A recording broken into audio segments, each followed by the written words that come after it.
At my son's Vineyard wedding, his bride giggled. $62,000 is your ticket in. My ex coughed, or you can watch from the road. I looked at the invitation, whispered, declined, and pressed one button. 5 minutes later, the power cut, the music stopped, and a helicopter landed on their cake. And that was just the beginning. $62,000, Dad, Lacey said, not even glancing up from her little wedding planning binder. That's your ticket in. She said it like it was nothing. Like she was quoting the price of a hotel room. Like we weren't standing under the Vineyard arch where I was supposed to watch my only son get married next month. I blinked. I wasn't sure if I'd heard her right. But then my ex-wife, Kelly, let out a cough that was half a laugh. Or, she added, swirling her overpriced champagne, you can watch from the road. There's a hill. Great view. And that? That was their idea of a compromise. We were at a pre-wedding wine tasting, supposedly a casual family moment. The kind where everything's catered, everything's posted, and everyone smiles through gritted teeth. Lacey was in a white linen dress, perfectly pressed. Kelly was wearing something spiritual-looking and fake. My son, Alex, just stared at the wine glass in front of him like it held all the answers. I looked at him. I waited. Dad, this isn't about money, he finally said, but even he didn't sound convinced. It's about contributing. Showing support. I mean, Lacey's family helped a lot. I knew what that meant. Her dad bought the venue. Her mom paid for the drone videographer. And me? I guess I was supposed to be lucky to be breathing their vineyard air. I looked down at the invitation card in front of me. Thick, gold-trimmed. A little line at the bottom in calligraphy font read. Attendance requires contribution to Joy Fund, $62,000 minimum. Below that were 2 boxes. Accept with contribution. Decline. I didn't say a word. Just pulled out my phone, scrolled to a name I hadn't touched in months, and pressed one button. Activate it, I said, flat and calm. 5 minutes. I could still hear Kelly whispering to Lacey, probably some smug commentary about how he always was dramatic. But I didn't care. I had booked it weeks ago. They thought it was for drone footage. I never corrected them. I didn't plan revenge. I just wanted to be heard, without saying a word. Exactly 4 minutes and 38 seconds later, the lights flickered. The string lanterns above the tasting tables went dark. The speakers cut mid-song. This wasn't sabotage. Not anger. It was a message, not for them, but for me. A gesture of boundary, drawn in wind and timing. The vineyard fell into a buzzing, confused silence. And then, over the trees, loud and low, a helicopter appeared. People gasped. One woman screamed. The wind from the blades sent wine glasses crashing to the ground and ripped menus off tables. They brought in a replica of the actual wedding cake for photos. Visual rehearsal, they called it. Apparently, even the frosting needed its moment. Lacey shrieked, "My cake!" as the gust lifted the fondant-covered monstrosity right off its pedestal. The helicopter descended with clinical precision, landing dead center on the custom floral aisle runner. I didn't move. I just stood there, still holding the invitation card in one hand, my thumb still resting on the power button of the remote in my pocket. And that was just the beginning. But before we get to what came after the helicopter, let's rewind. Let me show you how I got here. The first time I paid for Alex's tuition, he sent me a text that said T-checks. That was it. No call. No, thank you for saving my future. Just 3 letters and a thumbs-up emoji. I told myself he was just busy. The second time, it was Lacey who messaged me, not with gratitude, but a request. Can we increase the rent support for the new place? Parking isn't included. Not, we found a place. Not, we're excited. Just another invoice, dressed up as small talk. It had been like that for years. After the divorce, I got used to being the man behind the curtain. Kelly got the house. I got the bills. I didn't fight for much. I just wanted my son to feel safe. That's what I told myself every time I wired money. Every time I let Kelly tell her friends she was rebuilding, while I worked overtime to fund her yoga retreats and Alex's sudden need for a MacBook every year. I kept thinking, if I just hold on a little longer, they'll see what I've done. They never did. Alex graduated and moved in with Lacey into a condo I co-signed for, though no one talks about that. She called it their freedom phase, like I wasn't still footing the water bill. Then came the wedding. At first, it was supposed to be simple. Courthouse, maybe a dinner. Then her parents stepped in. Suddenly, it was a 200-guest vineyard affair with 3 outfit changes, a champagne wall, and a string quartet flown in from Italy, because the groom's side should match the bride's energy. Only they didn't ask me to contribute. They handed me a number. $62,000. I said I'd think about it. 2 days later, my face showed up in a private Facebook group called Vendor Confirmations, the Real Wedding Circle. Lacey had posted a poll asking which chair style screamed generational wealth more. Underneath it was a comment. Waiting on groom's dad's payment to finalize tent design. I hadn't agreed to anything. That same day, I got a text from my ex-wife. Kelly, let's not make this harder than it needs to be. They're your family too. Me. I'm thinking. Kelly, think faster. You're already late on the deposit. And Alex? Not a word. Not even, hey dad, I'm sorry they put you on blast like that. I let it go. Told myself I'd deal with it after the tasting event. Big mistake. The day after the helicopter landed on their overpriced wedding cake, I expected war. Instead, I got silence. Then the smearing began. Lacey's cousin, someone I hadn't seen since Alex's high school graduation, posted a shaky video of me standing quietly during the tasting. The caption read, "When the dad thinks it's his day. #toxic masculinity, #my wedding no tears." The comments lit up. Isn't he the one who walked out on them? Deadbeat energy. If you can't pay, just say that. They had weaponized the silence. And they were winning. Until I got the call. It was from Amanda, my niece. Kelly's sister's daughter. She'd always been the quiet one in the corner at family dinners. The observer. She was crying. They're saying awful things about you in the family chat, she said. I figured. I muttered. No. I mean, they're rewriting everything. Saying you refused to help, that you tried to ruin the wedding, that the helicopter was your meltdown moment. Lacey said you were unhinged. I didn't speak. Then she sent screenshots. Dozens. Messages from Kelly. He always had control issues. I'm honestly scared of what he might do. From Lacey. We told him nicely. He's just bitter Alex isn't his little boy anymore. From Alex. He's just mad the spotlight isn't on him. That one? That broke something in me. The next morning, I drove to the storage unit I hadn't opened in 5 years. In the back, buried under a box labeled tax docs, was an old hard drive. Alex's old laptop backup. I'd saved it when he was moving out, thinking maybe one day he'd want to recover his teenage photos. Instead, I found documents. PDFs, invoices, spreadsheets, a folder labeled Dad Help Money with Wings. Inside, hundreds of payment records, forwarded emails, bank statements showing my transfers. One file stood out. A shared wedding planning doc. It listed every vendor, their price, and a column titled Dad's Share. $62,000 wasn't a suggestion. It was a budget line. Next to it, a comment from Lacey. If he doesn't pay, we cut him. Drama equals content anyway. They were planning to exploit me either way. That's when I found the audio file. It was from a call between Lacey and her mom. The voice memo had synced by accident from her iPhone's backups. I played it. He's not coming unless we beg, Lacey said, laughing. Then don't beg, her mother replied. Fine. Let him sulk. We'll say he was unstable. No one questions trauma anymore. I played that file 3 times. Not because I couldn't believe it, but because I could. A week later, I got a wedding update email. Apparently, the venue had experienced electrical inconsistencies and was now under investigation. My doing? Maybe. Did I confirm or deny? Never. Then came the second blow. Alex emailed me. Not texted. Emailed. Hey Dad, given everything that's happened, we think it's best you don't attend. You'll be refunded your RSVP contribution. All the best. Alex. Refunded? I hadn't paid a cent. So I clicked reply. Typed 2 words. Declined refund.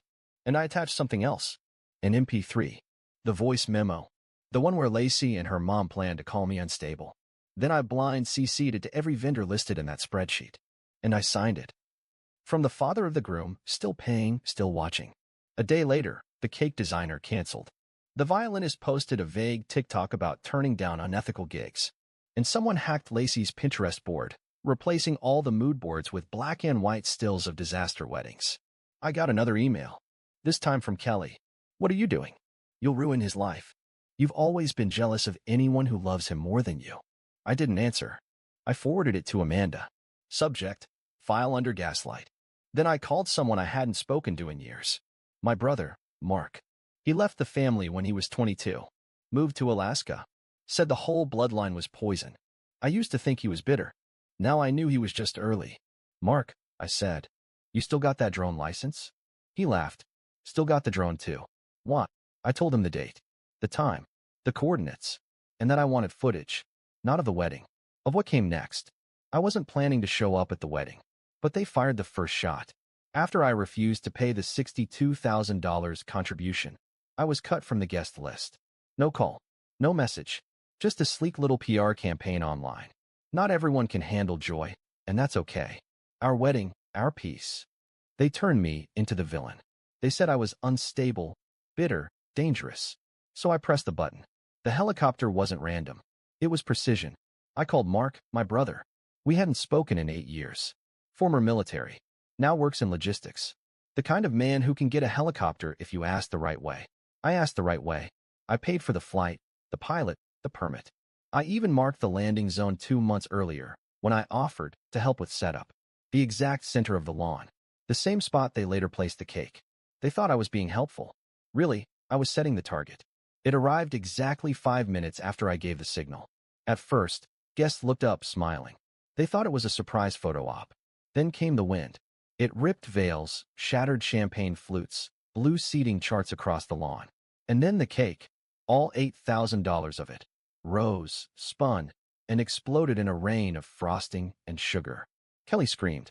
Lacey stood frozen, splattered and fondant. And Alex, my son, just stared at the ruin like it was a mirror. I didn't watch the chaos. I walked through it. Calm. Straight. Toward the stage. There was a microphone, set up for the first dance speeches. I stepped up, took it in my hand. I didn't yell. Before the dancing starts, I said, voice even, I'd like to offer the first truth. Silence. A few camera phones went up. Lacey bolted toward the stage. You're trespassing. This is harassment. I didn't look at her. I opened my bag, took out a tablet, and hit play. The audio played clear over the speakers. He's not coming unless we beg. Then don't beg. Fine. We'll say he was unstable. No one questions trauma anymore. It was Lacey's voice. And her mother's. I looked out at the crowd. That's from her iCloud backup. Synced to a phone she didn't know I still had access to. She planned to frame me if I didn't pay. A gasp. Lacey lunged for the tablet. I stepped back. Don't worry, there are copies. Including with the venue's legal team, since my card paid their deposit. That quieted her. Then came the second file. A shared Google Doc, Wedding Planning Master. Column E, Dad's share, $62,000. Comment beside it. If he refuses, cut him. Drama equals content anyway. I turned the screen toward the guests. Didn't explain. Didn't need to. Screenshots say more than tears. And then I invited someone else up. Amanda, my niece. The only person from that entire family who ever asked if I was okay. She took the mic, hands steady. Hi, I'm Amanda. I saw the family group chat. I saw what they said about him. I saved it, in case they tried to rewrite it. She tapped the screen. Up popped more messages. He's selfish. He'll pay eventually. If not, we cut him at rehearsal dinner. Makes better headlines. More gasps. Kelly stood up, shaking. You can't do this. Not here. Not today. I looked right at her. You did this. I'm just finishing the sentence. Lacey tried one last time. You're ruining our wedding. And I said, no, I'm answering it. You put a price on family. So I'm giving you your invoice. The crowd was already shifting. Some were leaving. Some were filming. Some were crying. Alex, my son, still hadn't spoken. He looked at me once. Just once. I said nothing. I wasn't speaking to him anymore. I left the tablet on the stage, turned, and walked out, while the wedding playlist started playing again, like nothing had happened. And maybe for them, nothing had.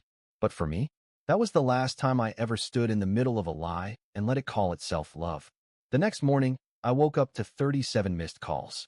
12 from Kelly, 7 from Alex, 3 from a number that turned out to be a wedding influencer, and 1, surprisingly, from Lacey's dad. I didn't answer a single one. Instead, I made coffee, opened my laptop, and posted a single message. Title, My Role in the Wedding, a Statement. I didn't name names. No need. I uploaded the screenshots, the planning doc with the dad's share.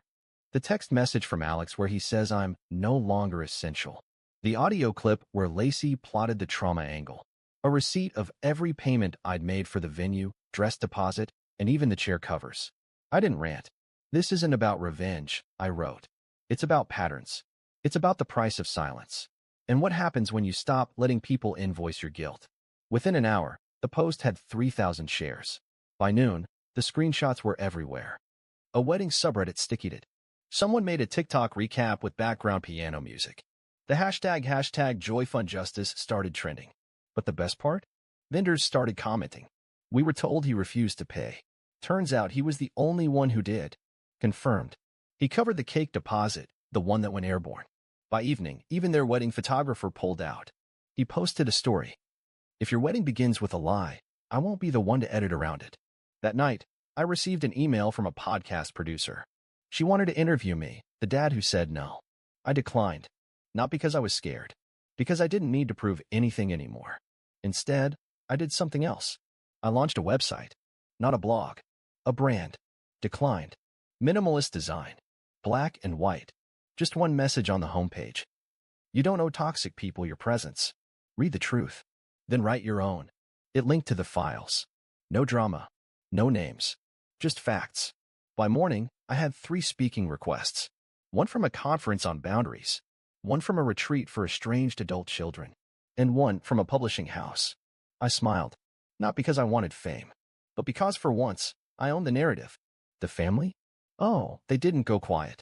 Alex posted a blurry Instagram story. Blood is thicker than screenshots.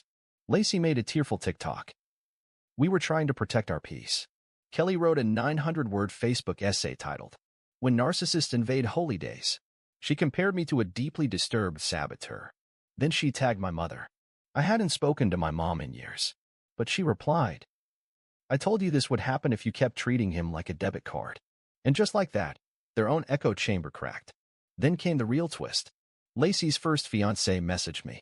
Said he saw the files. Said it explained everything. Said thank you. Then he sent me a screenshot, a thread Lacey posted in a private Discord. It was about leveraging trauma optics for brand deals. He forwarded it to one of her sponsors. Within 48 hours, her skincare collab dropped her. The brand posted, We stand for honesty and empathy, not weaponized narratives. I didn't share that win.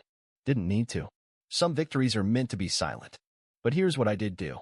I changed my number. Set a new voicemail.